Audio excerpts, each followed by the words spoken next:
Olá, paz do Senhor a todos. Meu nome é Jorge Alves. Eu estou gravando esse vídeo como um material de apoio à nossa revista de Escola Bíblica Dominical de adultos, cujo tema nesse trimestre é sobre a Santíssima Trindade. A aula de hoje é a lição de número 7, cujo tema é a obra do Filho. Você que tem a revista em mãos, pode estar abrindo na lição de número 7, cujo tema é a obra do Filho. Mas você que não tem a revista em mãos, gostaria de te convidar a abrir a sua Bíblia comigo na carta de Paulo aos Filipenses, no capítulo 2, do verso 5 ao verso 11, nós vamos ler. Vale lembrar que esse trecho que nós vamos ler aqui, ele se trata de um hino, de uma composição que era cantada na igreja primitiva, e que o apóstolo Paulo, ele inseriu esse cântico, essa poesia, para exortar os crentes de Filipe, para instruir os crentes de Filipe, da cidade de Filipos, aliás, de como eles deveriam viver a vida cristã deles em relação aos outros. O contexto do capítulo 2 está falando sobre a humildade cristã, sobre a necessidade de considerar o valor do outro, sobre a necessidade de viver uma vida em paz com os outros. E aí ele insere esse hino cristão primitivo, como um exemplo de que o nosso modelo e a nossa referência é Cristo Jesus. Aqui na aula eu não vou tratar do texto de uma forma tão atrelada ao contexto da carta, mas nós vamos analisar essa peça aqui, esse trecho, de uma forma mais teológica para que nós possamos entender a obra do Filho de Deus. Então vamos lá, Filipenses, capítulo 2, verso 5 diz: De sorte que haja em vós o mesmo sentimento que houve também em Cristo Jesus, que sendo em forma de Deus, não teve por usurpação ser igual a Deus, mas aniquilou-se a si mesmo, tomando a forma de servo, fazendo-se semelhante aos homens. E achado na forma de homem, humilhou-se a si mesmo, sendo obediente até a morte e morte de cruz. Pelo que também Deus o exaltou soberanamente, e lhe deu um nome que é sobre todo nome, para que ao nome de Jesus se dobre todo o joelho dos que estão nos céus, na terra e debaixo da terra, e toda língua confesse que Jesus Cristo é o Senhor, para a glória de Deus Pai. Agora nós vamos abrir num outro texto. Aliás, eu vou fazer diferente. Ao invés de ler o outro texto, que seria Hebreus capítulo 9, versos 24 a 28, eu vou tratar esses dois textos de formas separadas. Então, o que a gente vai precisar entender? Que Jesus Cristo é o Filho eterno de Deus, que assumiu a forma humana, viveu uma vida sem pecado, morreu em nosso lugar e ressuscitou vitoriosamente. A missão de Jesus, ela abrange não apenas o perdão dos pecados, mas a revelação do caráter do Pai e a restauração de toda a criação. Nessa lição aqui, nós veremos como a obra do Filho de Deus, ela tem uma dimensão muito profunda. E nós veremos um pouquinho sobre essas três dimensões, que é a sua humilhação, a sua obra de redenção e a sua exaltação, ok? Então a gente leu aqui, nesse texto de Filipenses, Paulo exortando a igreja de Filipos à unidade e à humildade, como eu já havia referido. E o apóstolo ele faz uma advertência para que aqueles irmãos possam ter a mesma mente de Cristo. Tanto que ele começa o verso de número 5, ele fala: de sorte que haja em vós o mesmo sentimento que houve em Cristo Jesus, né? De sorte que haja o mesmo sentimento. Essa palavra sentimento, na língua portuguesa, ela é a tradução da palavra grega phronel.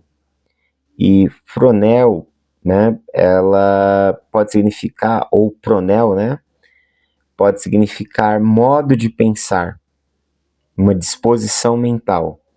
Então a gente poderia pensar que a ideia aqui que Paulo está dizendo tem o mesmo sentimento que houve em Cristo.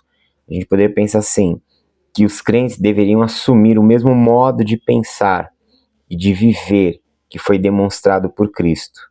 Ou seja, os cristãos de Filipos são chamados a refletirem, a pensarem, que eles precisam ter uma consciência moldada, uma mente moldada pela humildade, pelo amor e pela obediência, que são essas ações que estão presentes em Jesus: humildade, amor e obediência. Então, imitar a mente de Cristo significa renunciar ao egoísmo, buscar o bem do próximo e viver uma vida para a glória de Deus. Então, como cristão, nós somos chamados não apenas a crer em Cristo, mas também buscar pensar como Ele. E aí no verso 6, ele vai dizer assim, o verso 5, de sorte que haja em vós o mesmo sentimento que houve também em Cristo, que sendo em forma de Deus, não teve por usurpação ser igual a Deus, né? Tendo forma, a ideia aqui é de que sendo na forma de Deus, sendo divino, tendo forma de Deus, é a mesma ideia de dizer assim, dele ser divino. Ele tem a forma de Deus, ou seja, ele tem o formato de Deus, ele tem o formato da divindade. É uma forma de dizer o quê? Que ele expressa Deus. E por que ele expressa Deus? Porque ele é divino. Essa é a crença dos cristãos primitivos, que Jesus era o Filho de Deus e ele carregava a natureza da divindade. Embora nós temos visto nessas aulas que o conceito, a ideia de trindade, a palavra trindade não existia, o conceito de trindade não estava ainda definido, porque isso só vai se definir ali no decorrer da história da igreja, através dos pais apostólicos e das confissões de fé, você já vê claramente que os crentes do primeiro século enxergavam em Jesus o Filho de Deus. E aí existe um conceito, né, que é um conceito muito hebraísta, de que o Filho de Deus, ele representa o próprio Deus. Você pode ver que a gente encontra um termo muito comum, tanto no Antigo Testamento como no Novo, que é filho do homem. Em Ezequiel, Deus trata muito Ezequiel dizendo filho do homem. O que quer dizer filho do homem? Filho do homem é um idiomatismo. Filho do homem é um hebraísmo, como se fosse uma gíria, uma expressão popular. Filho do homem quer dizer humano, homem. Ou seja, ele está dizendo humano, homem. Entendeu? Filho do homem é homem. Então, logicamente, essa lógica de raciocínio, esse hebraísmo, também está presente na palavra filho de Deus. Então, quando se fala filho do homem, aquele que é homem. Filho de Deus, aquele que é divino, aquele que é Deus. Isso está tão presente, essa crença tão enraizada já na mente, no coração dos cristãos do primeiro século, que esse hino, essa peça, ela tem essa composição dizendo que sendo em forma de Deus, ou seja, carregando a forma de Deus. Já você pode fazer um paralelo com aquilo que Jesus disse para Filipe no capítulo 14 do Evangelho de João, quando o Filipe fala, mostra-nos o Pai. E aí Jesus diz, como mostra-nos o Pai? Eu estou tanto tempo aqui com você e você faz essa pergunta. Então ele fala, quem me vê a mim, vê o Pai. Ou seja, eu sou a expressão do Pai. Então os cristãos do primeiro século usaram o termo morfe, forma, que tendo a forma de Deus, que sendo em forma de Deus, ou seja, sendo a forma visível de Deus. Jesus, como diz Paulo em Colossenses, é a expressão visível do Deus invisível. Então ele diz aqui que sendo em forma de Deus, ou seja, sendo essa expressão visível do Deus invisível, não teve por usurpação ser igual a Deus. Eu gosto muito de como a NVI traduziu o verso 6. Ele usa assim o termo, ó, seja a atitude de vocês a mesma de Cristo Jesus, aí no verso 6, que embora sendo Deus, né, o tradutor da NVI já não coloca em forma, ele já pega a palavra morfe, e já traduz assim com o seu sentido, né? Olha, sendo Deus, sendo a apresentação de Deus, e aí ele fala, ó, onde você leu aqui, não teve, né, por usurpação ser igual a Deus, ele traduz assim, que embora sendo Deus, não considerou que o ser igual a Deus era algo a que devia apegar-se, ficar apegado, ficar preso. O que isso quer dizer, né? Significa que o apóstolo está dizendo que, compartilhando da glória e da natureza divina, ele preferiu privar-se dos seus direitos, entendeu? Ele abriu mão dos seus direitos, ele não ficou apegado, preso àquela glória, àquela adoração. E exatamente essa ideia é para falar sobre a descida, sobre a encarnação do Filho de Deus. Ele não ficou preso à glória que ele tinha na eternidade.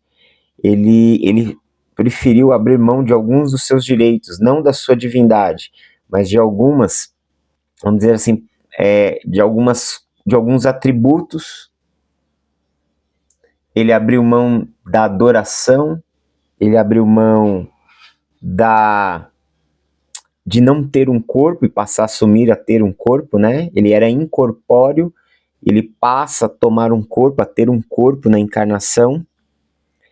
Então, você pode ver que a ideia também desse cântico é, de certa forma, fazer um contraste entre Cristo e Adão. Porque Adão, em Gênesis 3:5, ele é tentado pela serpente exatamente no ponto que eles comem o fruto, principalmente sob aquela advertência. Comam, porque quando vocês comerem, vocês serão como Deus. Vocês serão semelhantes a Ele.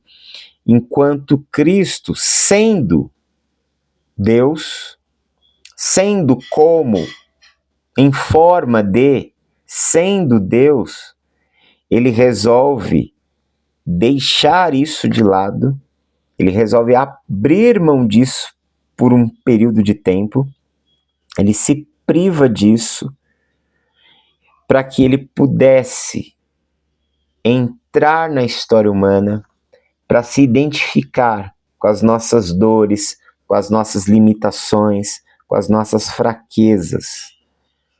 Ou seja, ele se esvaziou, né? O texto aqui na corrigida diz ele aniquilou-se, né? O texto diz aqui aniquilou-se no verso 7. A NVI diz esvaziou-se, né? Que é o termo mais próximo ali da palavra keno, né? Keno ou kenosis. Então ele se esvazia. O que isso quer dizer? O que quer dizer que Jesus se esvaziou, né? Que voluntariamente ele abriu mão da sua posição de rei, de senhor, de governante, para assumir, e aí tem essa imagem, a ideia, né, tem uma imagem simbólica, que é a imagem do rei que abandona o trono para se tornar um escravo, para se tornar um serviçal. É mais ou menos com essa imagem que ele quer colorir a mente dos seus ouvintes, entendeu?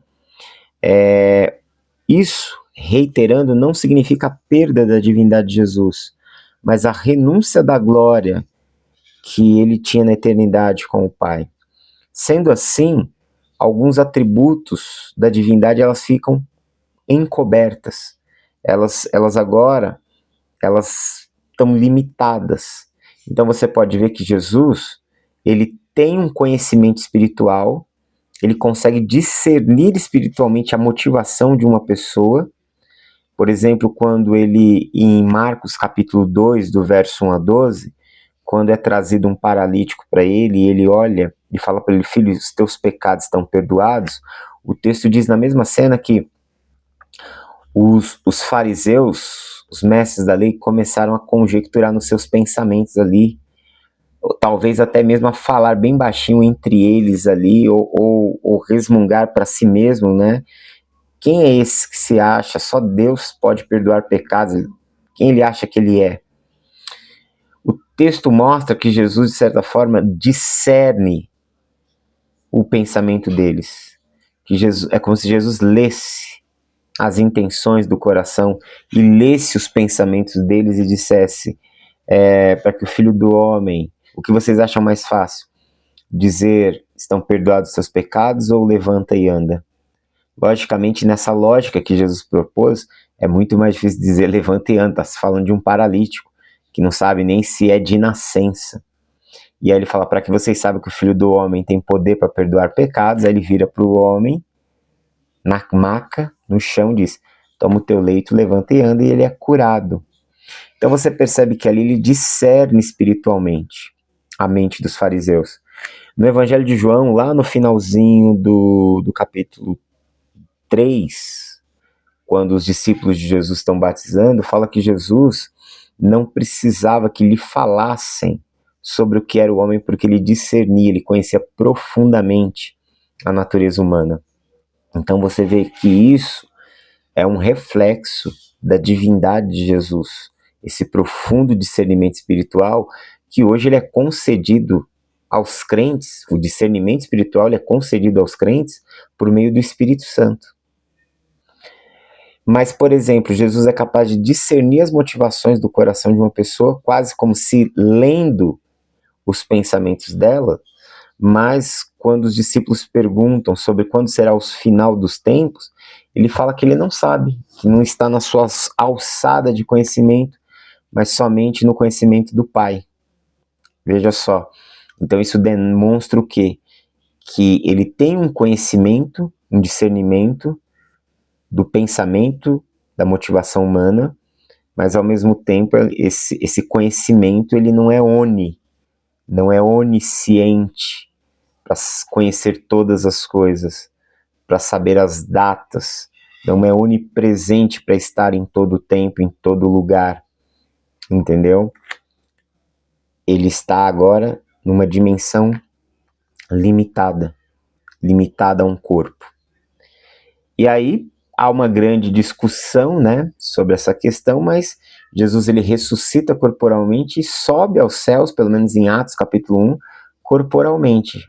Então a gente pode imaginar aqui, fazer uma conjectura, né, pensando, articulando um pouquinho, que o Cristo que não tinha corpo, ele entra na história humana, se humaniza em Jesus, passa a ter um corpo, e agora ele sobe aos céus com o corpo. Aquele que era incorpóreo, desce incorpóreo, volta aos céus corpóreo, né?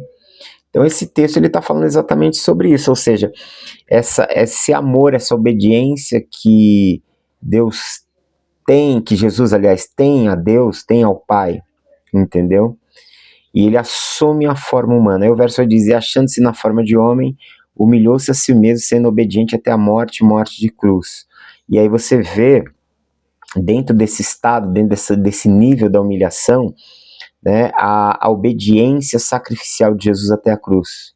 A obediência de Jesus ela foi plena, desde a encarnação até o Calvário.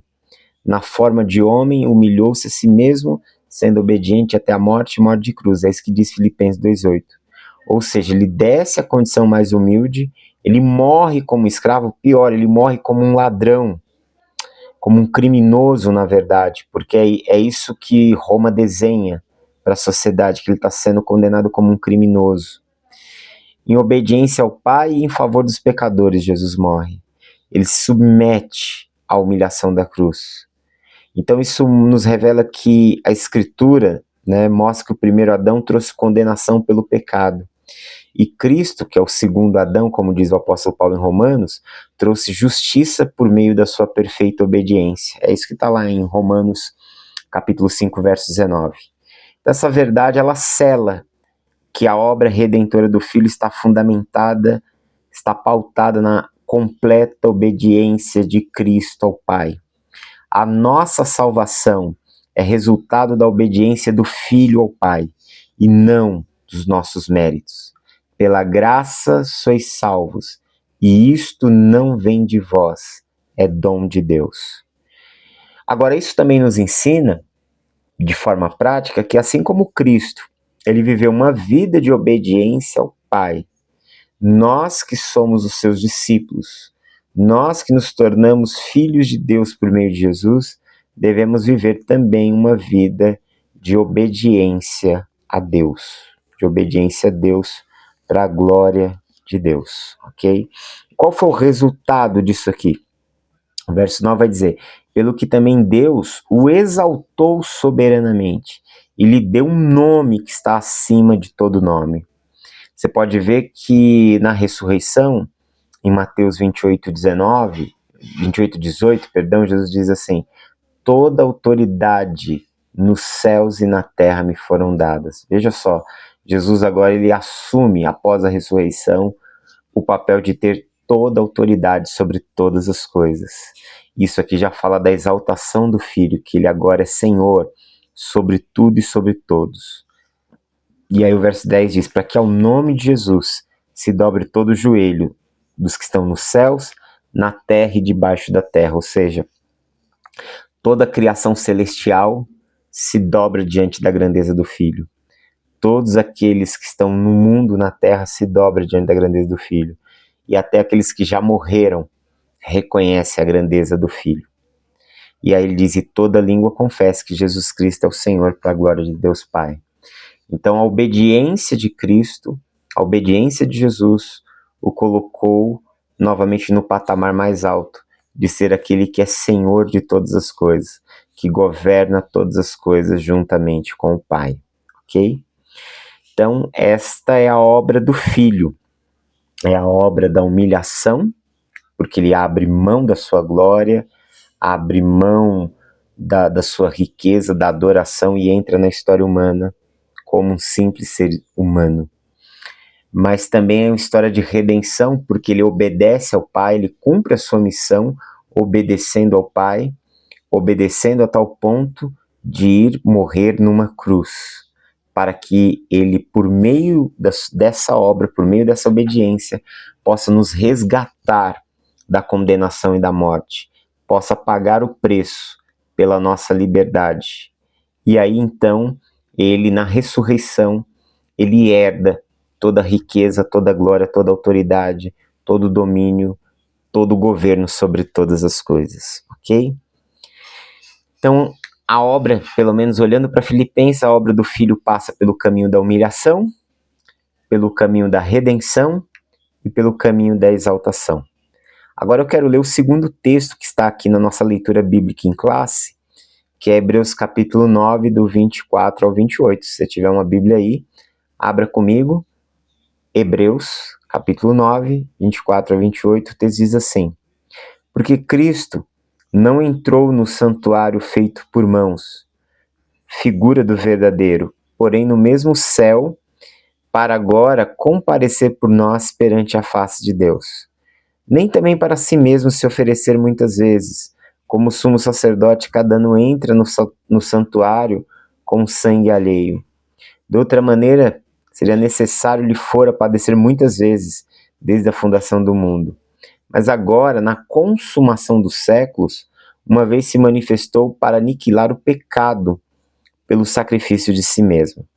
E como aos homens está ordenado morrer apenas uma vez, vindo depois disso o juízo, assim também Cristo, oferecendo-se uma vez para tirar os pecados de muitos, aparecerá a segunda vez sem pecado aos que esperam para a salvação.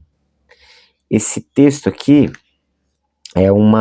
ainda nos mostra, mais especificamente, a obra redentora, a obra de salvação que o Filho realiza. Primeiro porque o autor aos Hebreus faz uma comparação da obra de Cristo com o ministério sacerdotal, com a entrega das ofertas feitas pelos sacerdotes. E aí ele começa a mostrar que o sacerdócio levítico não era eficaz, não era capaz de trazer perdão definitivo.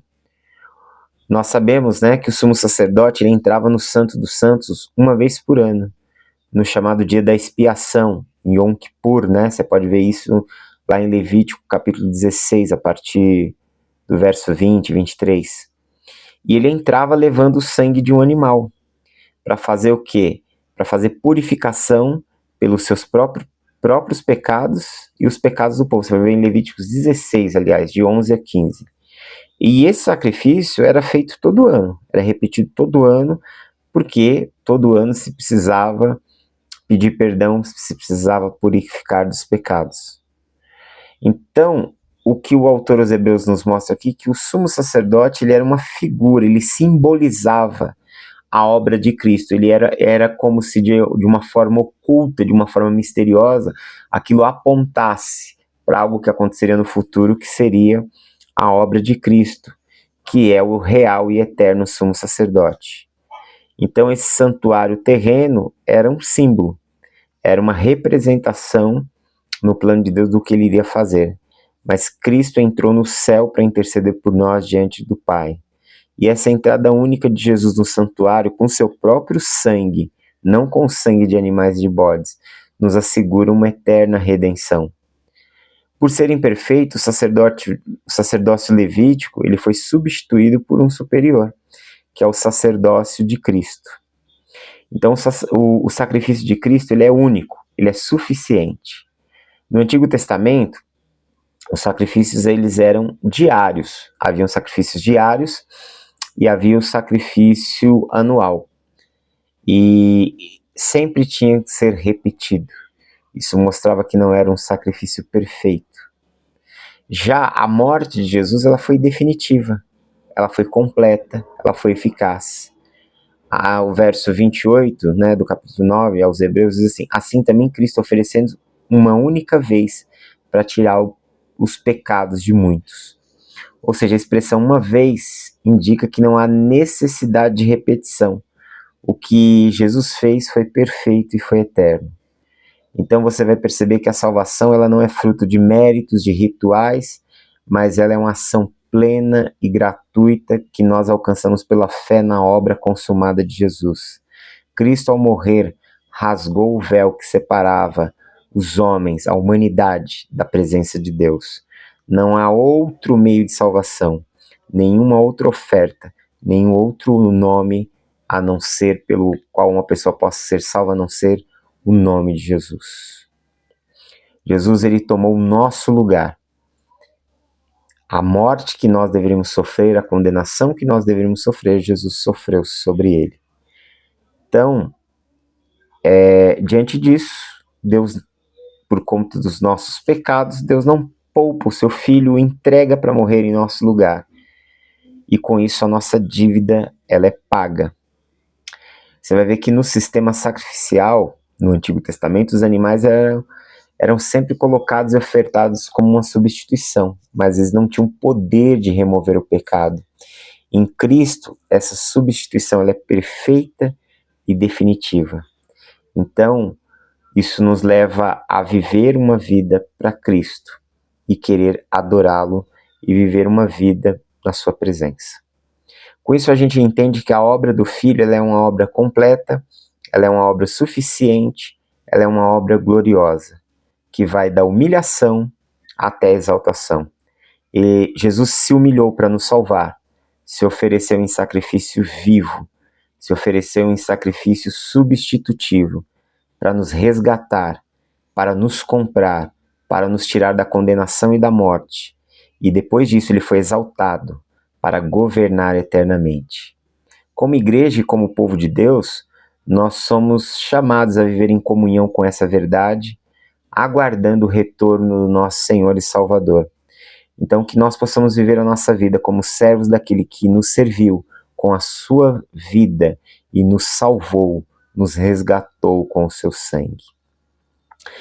Bom, essa foi uma síntese e um complemento à nossa aula de número 7 da nossa EBD, nossa Revista Escola Bíblica Dominical de Adultos, que o título é A Obra do Filho. Deus abençoe em Cristo, um forte abraço e até mais.